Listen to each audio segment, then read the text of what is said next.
Welcome to MAT 105, the history of graphic design. I'm Greg Kelly, and I'll be your host for this course, which surveys the origin and evolution of graphic design from the 19th century to the present day. Here we are on the home page, and you may want to read a little bit about graphic design that I've entered here. The important thing to know about graphic design, some of you may not be familiar with what it is. The purpose of graphic design is to communicate messages through the juxtaposition of words and images. So that first sentence there is quite important to understand basically what graphic design is, which means that graphic design can be found in many forms such as books, magazines, posters, packaging, and signage. A lot of things that we see and use every day can be classified as graphic design. But the most important thing to understand is that graphic design consists of words and images which are used to communicate messages. So here we are on the home page. Again, this is the page that you'll land on in Canvas when you enter. Above here, recent announcements will appear.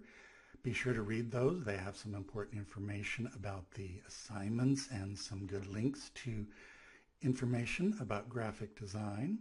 You can also access the announcements here in the main menu.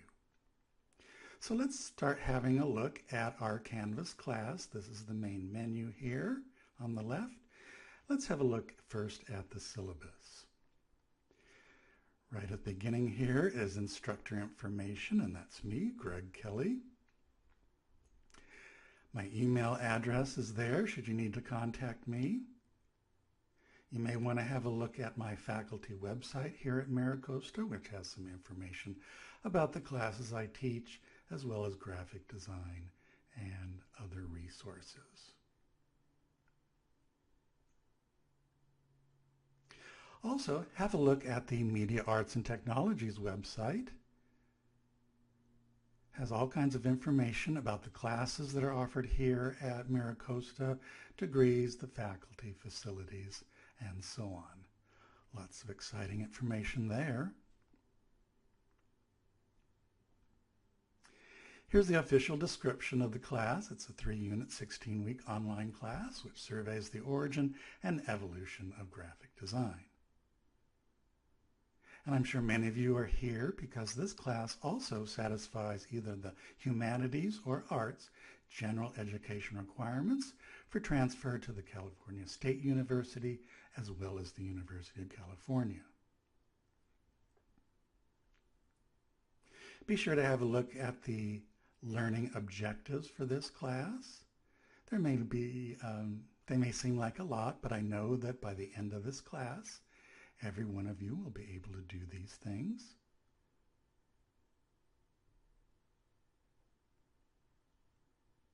Also, have a look at the student learning outcomes. And when you complete this class, you'll be able to describe the historical development of graphic communications from its beginnings until the early part of the 20th century. You'll be able to distinguish specific periods of graphic design by their stylistic characteristics, and you'll be able to compare and contrast specific graphic designers' use of style and subject matter. And I know that every one of you will be able to do that by the end of this class.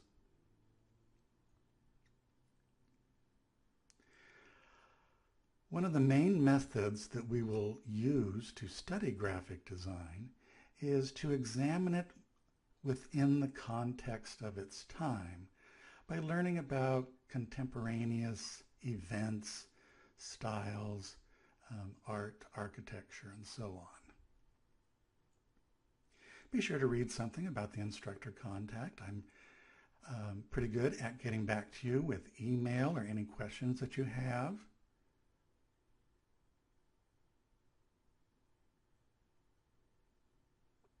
The required reading for this book is Graphic Design, A New History by Stephen Eskelsen.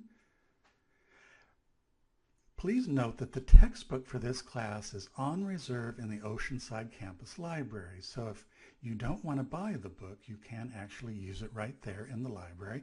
Click this link for information, and that gives you the call number. Just go to the checkout desk and the library, and you'll be able to use that book there.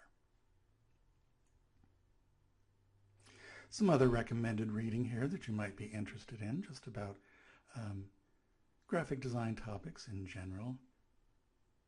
Some are in local libraries like the UCSD library. Grading, here's a section about grading. Your grade is based on bibliography and design in context assignments. There are 12 of those, each at 25 points. There are 4 exams, each worth 100 points, and then a project that you'll work on, which is worth 300 points. The assignments will be posted on each Monday and are due on Sunday of that week. And here you get a breakdown of the percentage values of each of those assignments. They're approximately 1/3 of the total points. Here's a schedule for our class this semester. We'll basically be covering 1 chapter in the textbook a week.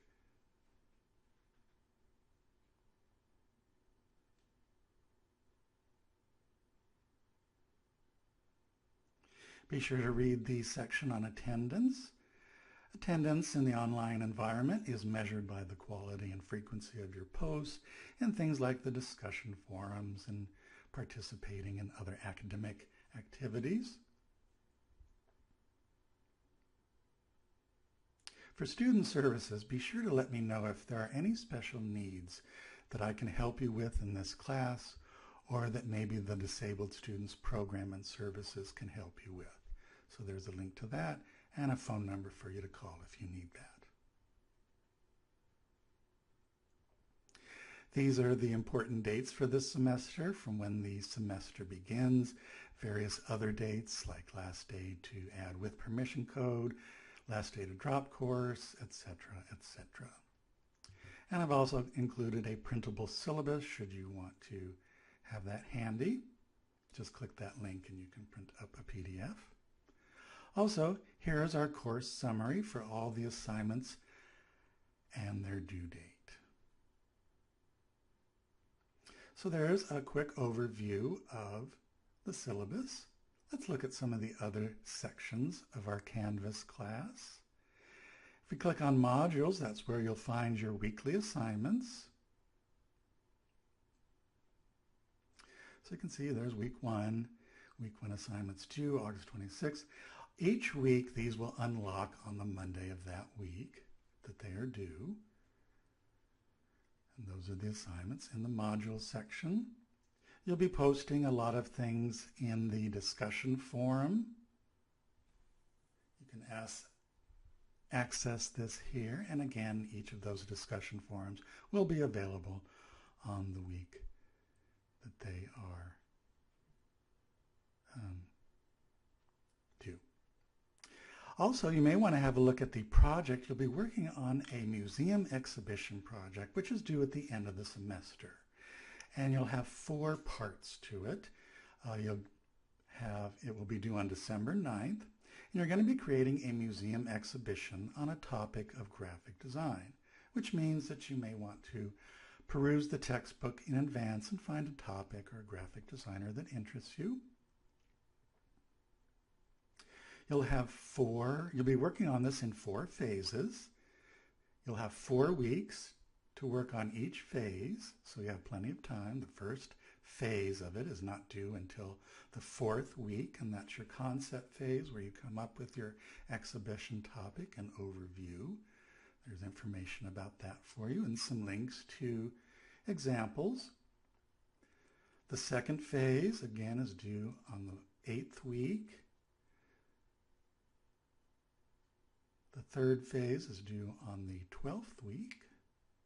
And then the final project is due basically on the last week of class. So you have lots of time to work on that. But you may want to just look at this, get some ideas about the project, get started on it a little bit early, but you do have plenty of time to work on this. So there's the project that you'll be working on. Also, in the main menu, be sure to have a look at the Research Tools section. You'll be doing a fair amount of research in this course to prepare you for colleges and university. There's a link here to the MiraCosta College website, very helpful with lots of resources for you.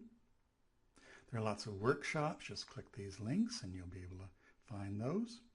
Also, I've prepared a video for you on how to use these research tools for this class.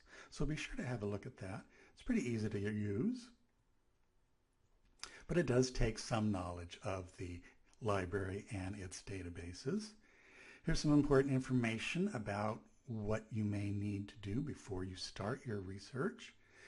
And the Oceanside Library, or the MiraCosta Library, has lots of databases that you can access right online at home or from wherever you are.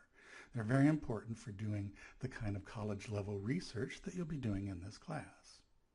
Also, the bibliography that you use in our classes must follow the Chicago Manual of Style format. There's a link there to the library that shows you how to do that. I've also given you some examples of various types of resources and the format that must be followed. However, if you don't know that, you can use EasyBib, which is a free application that you can use, and you just enter your information and it will put that information in the correct bibliographic format. You also may want to use Zotero, which is a free application that is very useful for creating bibliographies, doing research, especially if you're going to go on to for your college. This would be a very useful tool for you. I've created a video on how to use that, along with some links to YouTube videos. So be sure to look at this Research Tools page. It will be very helpful for you in doing your assignments for this class. Also, have a look at the Resources page. Oops. I think that's just a problem with my internet connection. I'll go back and click that link again. And there's the resource page. So I've given you lots of links to graphic design resources. The American Institute of Graphic Arts in San Diego is there. Lots of other links for graphic design. You may want to have a look at that, maybe even join that. There's a section on graphic designers, all kinds of designers, both living and deceased. A link to museums of all sorts. They're not just graphic design, they're art and some graphic design museums and so on. A link to design schools, if maybe you're thinking about going on after MiraCosta. Links to various libraries around the world, which may help you in your research. Also a section on research and writing. And should you want to get a job in this field, there are some links for employment. So there's that, and also a link. Just click that link and you'll be able to check on your grades at any time. So there's a quick overview of our Canvas virtual classroom. I'm really looking forward to an exciting semester, and I hope you'll come to love the history of graphic design as much as I do. So I hope you'll have fun this summer. Thanks.